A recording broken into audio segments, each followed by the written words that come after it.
You're listening to Cool FM. Cool FM is a TVH Group of Networks radio station. Sondo's greatest hits are here.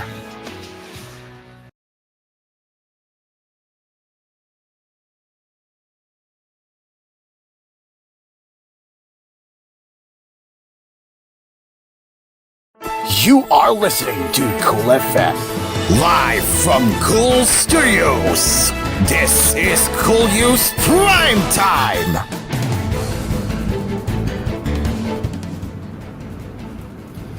Good evening, Luzon, Visayas, and Mindanao. This is Cool News this is Cool News Primetime. I'm Cairo, and before we begin with the newscast, we would like to apologize for the inconvenience as we are not currently at the studios due to the technical difficulties we are experiencing. Now let's get into the headlines for tonight.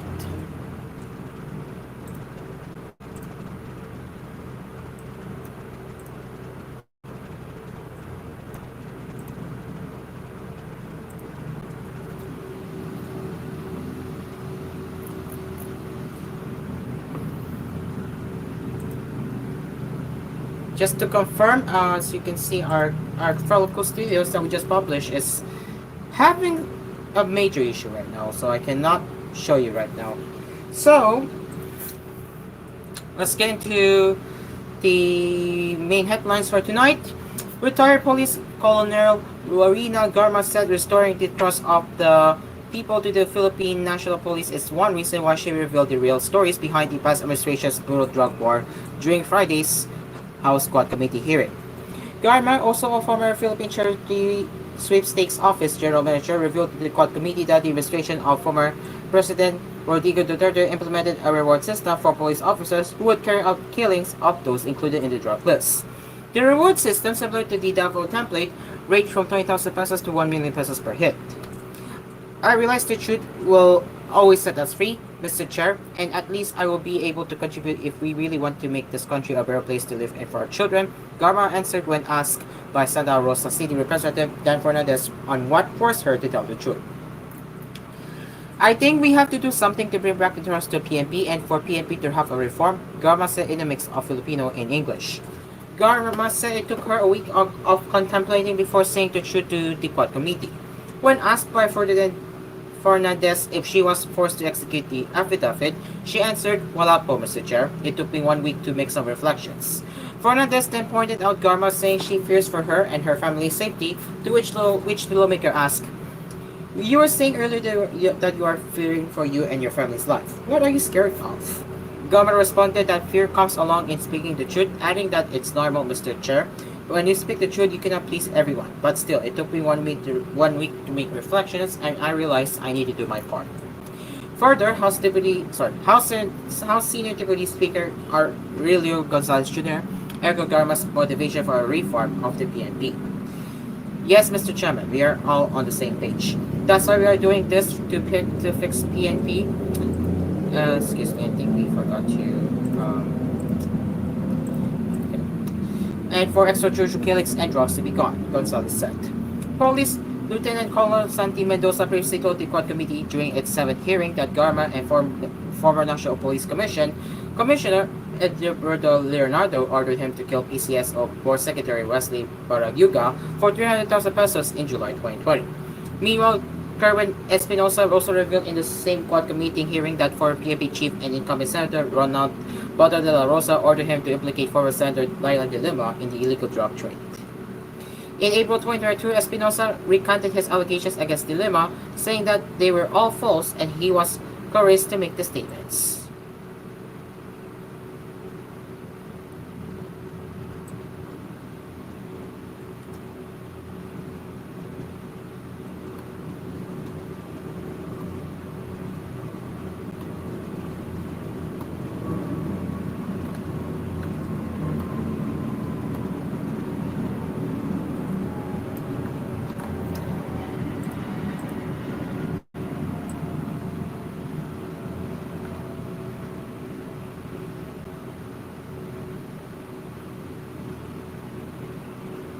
Cannot believe it.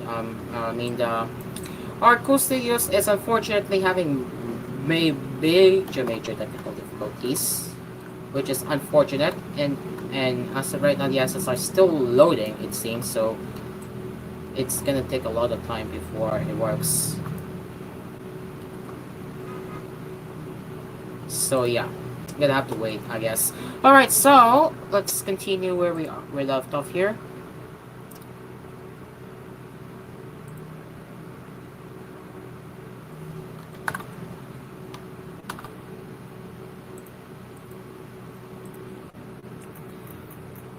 A delegation of Filipino indigenous peoples will push for the Diversity Action Plan at the United Nations Convention on Biological Diversity Summit in Colombia later in October. The Indigenous Peoples and Biodiversity Coalition Philippines (IPPC) will present their alternative approach to conservation and sustainable use at the UNCBD's 16th Conference of Parties COP in Cali, Colombia, beginning on October 21 and ending on November 1. We hope it sends the signal to world leaders that they must let indigenous peoples lead us. We have the blueprints to save life on Earth as we know it. Some Asami Seguno, a youth from the Kalanguya people, said at the group's press conference Saturday. The Indigenous Peoples Biodiversity Strategy and Action Plan (IBBSAP) is the result of the group's year-long consultation with communities to formulate best local conservation practice. It is supported by actual local community knowledge, practices, and initiatives that needed to be recognized as valuable contributions of indigenous peoples to biodiversity conservation in policy formulation, legislation, and governance, Ibaloy leader Jill Carino said. The IPPSAP was formally accepted last August by the Department of Environment and Natural Resources, saying the indigenous-led plan will be integrated into the National Biodiversity Strategy and Action Plan. Inspired by a growing commitment to sustainable development, the CBD was signed by 168 parties in the 1992 summit in Rio de Janeiro, Brazil. The convention's first COP was held in 1994.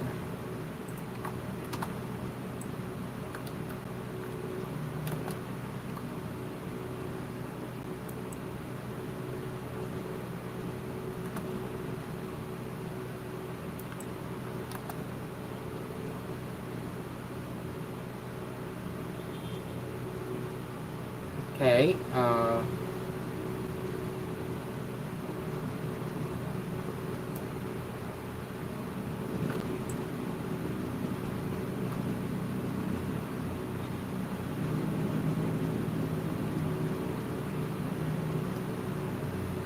okay, all right.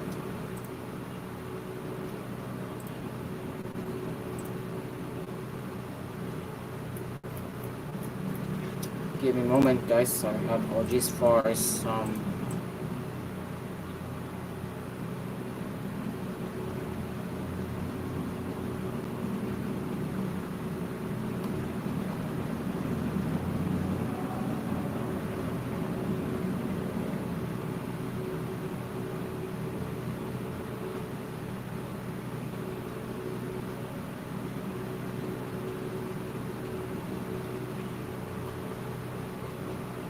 Yeah, I'm really bothered what's going on here in the Cool Studios because again we are not sure what happened to the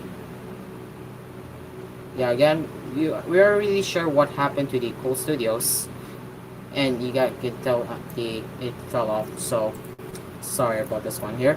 All right, let's move on. The Department of Migrant Workers and the Department of Justice are closely monitoring the situation of Filipinos working in offshore gaming operations in Laos. Migrant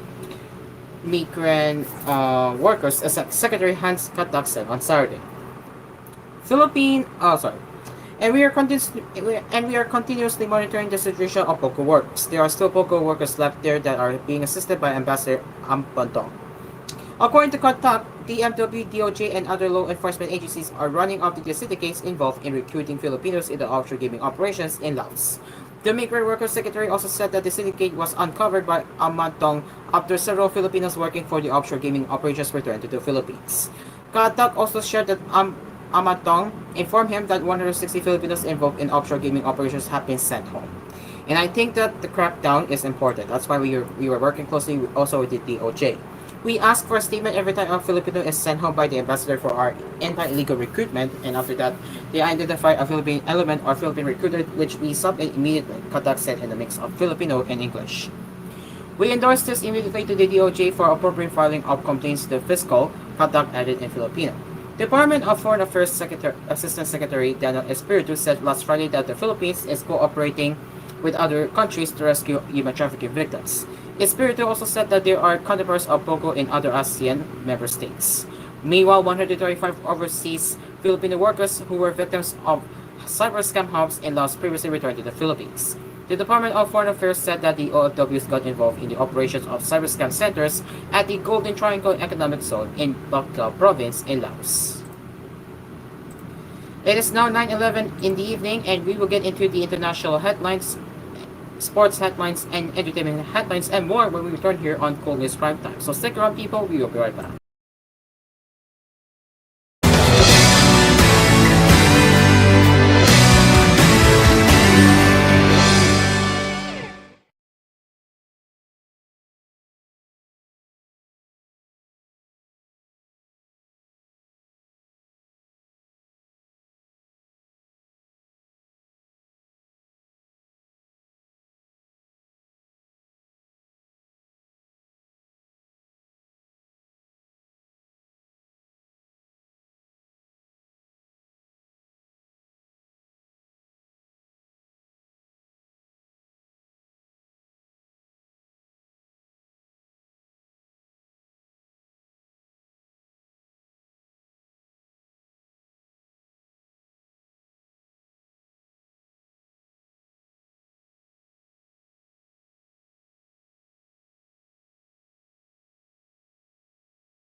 let's continue with the headlines. Okay, so again, we are not able to do Cool Studios for tonight's broadcast of Cool News Primetime due to the severe technical difficulties.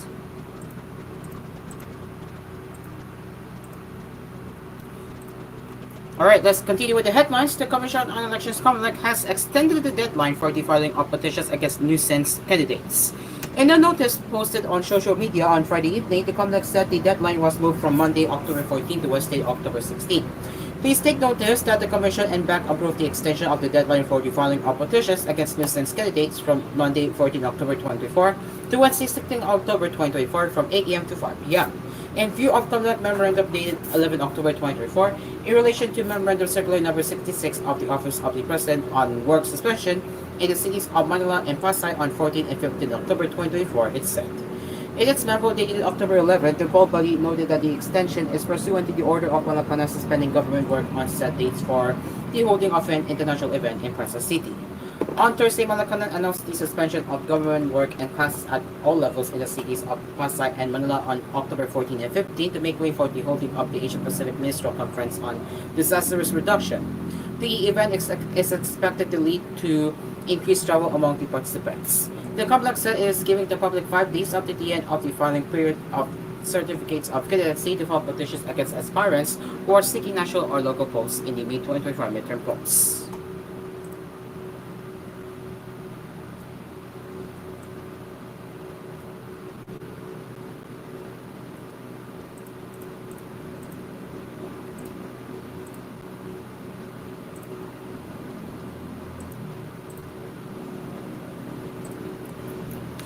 A group of 4 male college students were supposed to go on a road trip to Aluguinsan, Cebu.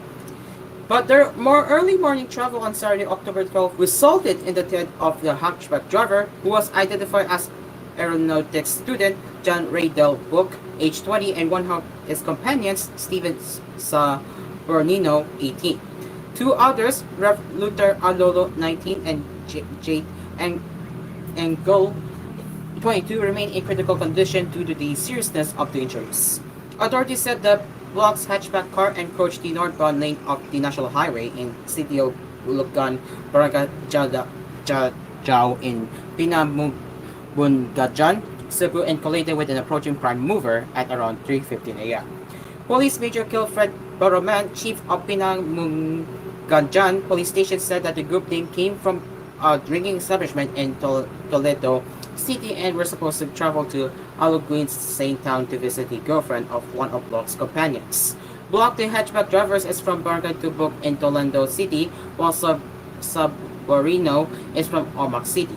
Alolo and Angol are from Lila Town in Bohol Province and Tacloban City, yet respectively. Quoting the outcome of their initial investigation, Baroman said that Block was driving at high speed, that he even overtook a police car that was patrolling the street of Barangay Jao. He added that when the group left Toledo City, Buck's hatchback also hit the tent of a roadside wake. Boroman said that when they reached the boundary of Barangay Jao in Pinamunggajan town, Buck's hatchback encroached the opposite lane, causing collide with a prime mover that was driven by Delmar Bogna, age 39. Bogna was traveling with his truck boy, his brother Glenn Mark, on the way to Toledo City. The 4 college students were immediately brought to the Pinamunggajan District Hospital, but Bog and Saborino died before reaching the hospital. The 2 other companions remain admitted to the hospital as of this Friday.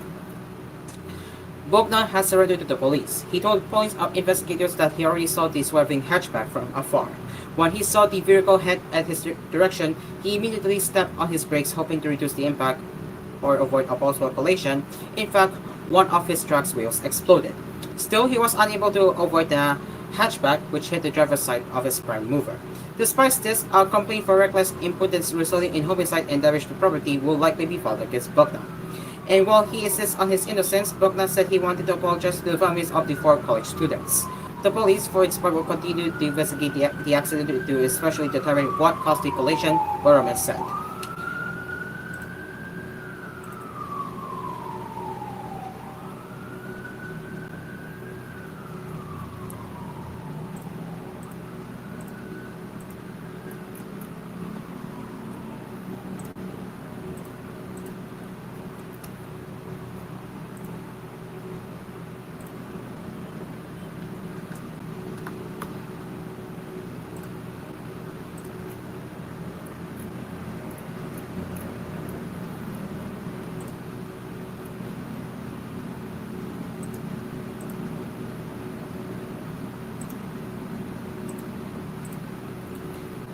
Alright, now for sports, Buckcore hit out a 25 to 20, 27 to 25, 25 to 20 win over Negros in the Mahalerca, Pilipinas Volleyball Association Season 1 on Saturday at Quezon Convention Center in Lucena City. After overcoming the tough challenge of Negros in the first two sets for the 2 out of 2-0 advantage, Buckcore was pushed to the limits and trailed 19 to 20 in the third set. Camille Bustamante restored the order for the Lady Strikers at 21 all, followed by crucial errors from the Lady Blue Hawks and Angelici Cosme misfiring. It didn't help Necros' cause when he was slapped with a pair of yellow cards, including one for coach Jesse Baroga for protesting a call following a long and thrilling rally. Winnie Bedina closed out the game for Buckcore, finishing with 12 points to boost her team's chance for the top two spots with their 9th victory in 11 matches in the 9-team league, founded by former senior and MPPL chairman Manny Pacquiao and organized by Volleyball Masters of the Philippines. But the road for the twice to be advantage in the semifinals gets tougher from here on out for the league spikers, with Quezon and Rizal on a roll entering the crucial stretch of the preliminaries. Quezon is on top with a 10-1 win-loss card, while Rizal is behind with a 10-3 slate in the 9-team Upstart Volleyball League. Rizal Almaniana was also instrumental for Buckcore, which is made out of mostly of standouts from NCAA's Perpetual Help. Bustamante added 8 points, including 2 blocks. Negros suffered its 7th loss in 11 games, with Cosme leading the way with 12 points. Gala Lopez and Andrea Caparal, who didn't see action in the third set, registered 11 points each.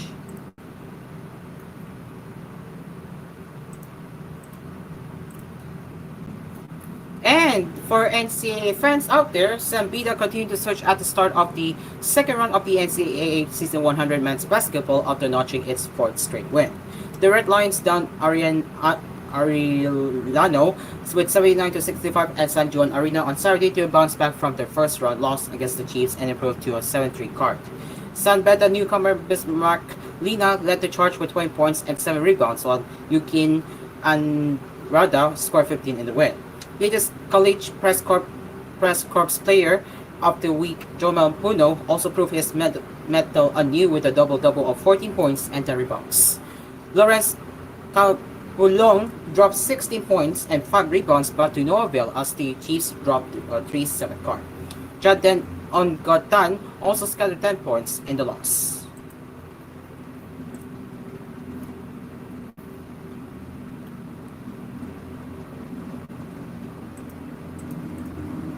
And finally, it's entertainment news, but it's a serious one. Prosecutors are asking a Manhattan judge to consolidate the 2 sex crimes that Harvey Weinstein faces in New York into a single trial this year, a move that the disgraced movie Bunkle's lawyers oppose. Manhattan District Attorney Alvin Barak's office argued in court filings released Friday that the cases have significant overlap as they involve similar criminal statutes, witnesses, expert testimony, and documentary evidence. They say separate trials would be extraordinary inefficient and burdensome and waste judicial resources. There is a strong public interest in consolidating these indictments for trial because separate trials would require duplicative, lengthy, and expensive proceedings that would needlessly consume judicial and party resources, the office wrote in its filing. Weinstein is awaiting retrial on 2 sex charges stemming from his landmark Me Too case up to the state's highest court to overturn his 2020 conviction earlier this year. He also pleaded not guilty last month to a new sex crime charge in which prosecutors say he forced oral sex on a woman in a Manhattan hotel in spring 2006. And ladies and gentlemen, that is it for koolNews Primetime tonight. As always, if you have any suggestions or feedback that you'd like to share, you can get in touch with us at tvhthephilippines.news@gmail.com. And join us again for another news headlines, along with the recap of today's headlines with Hello Pilipinas early edition on Hello Pilipinas tomorrow. Until then, I'm Caro. We'll see you tomorrow. Have a great night, stay safe, and take care. Good night.